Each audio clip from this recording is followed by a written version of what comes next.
Assalamualaikum warahmatullahi wabarakatuh. Perkenalkan, nama saya Wisnu Aji dengan NIM 220239. Di sini saya akan memenuhi tugas mempresentasikan definisi konstitusi. Konstitusi adalah norma sistem politik dan hukum, bentukan pemerintahan negara.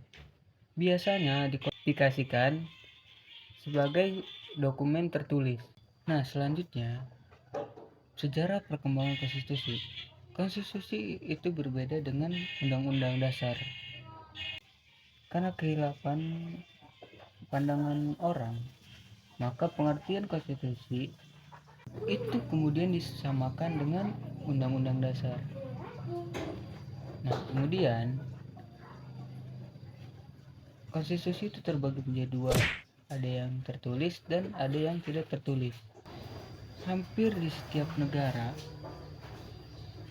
di dunia itu memiliki konstitusi tertulis, yang dimana yang pada umumnya itu pembagian kekuasaan, wewenang, dan perlindungan hak asasi manusia. Nah, kemudian selanjutnya negara yang tidak memiliki konstitusi tertulis adalah Inggris dan Kanada. Di kedua negara ini, aturan dasar terhadap semua lembaga-lembaga dan perlindungan hak asasi manusia itu didasarkan terhadap adat, kebiasaan, dan juga tertulis di dokumen lainnya. Di setiap konstitusi tertulis itu terbagi berbagai jenis kekuasaan.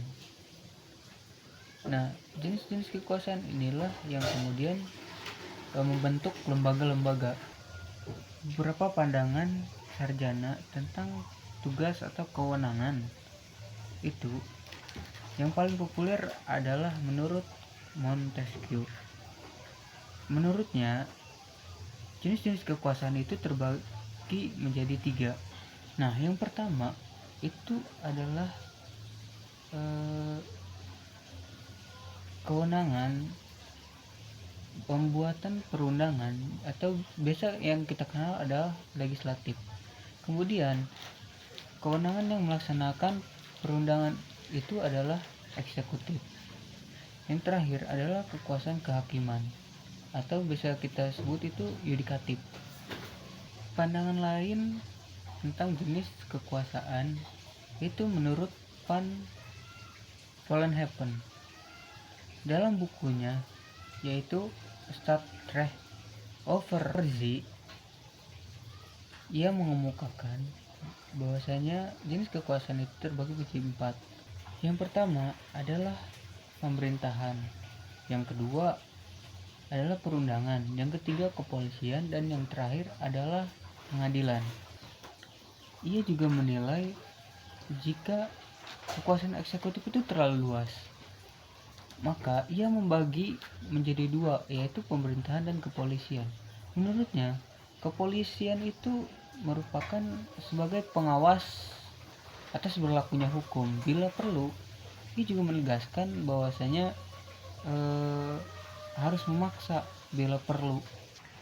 Wiryono dalam bukunya yaitu Asas-Asas Tata Negara Indonesia, ia mendukung pendapat Van Holpen. Bahkan ia menambah 2 kekuasaan lagi, yaitu kehakiman dan Badan Pemeriksaan Keuangan untuk memeriksa keuangan di negara itu.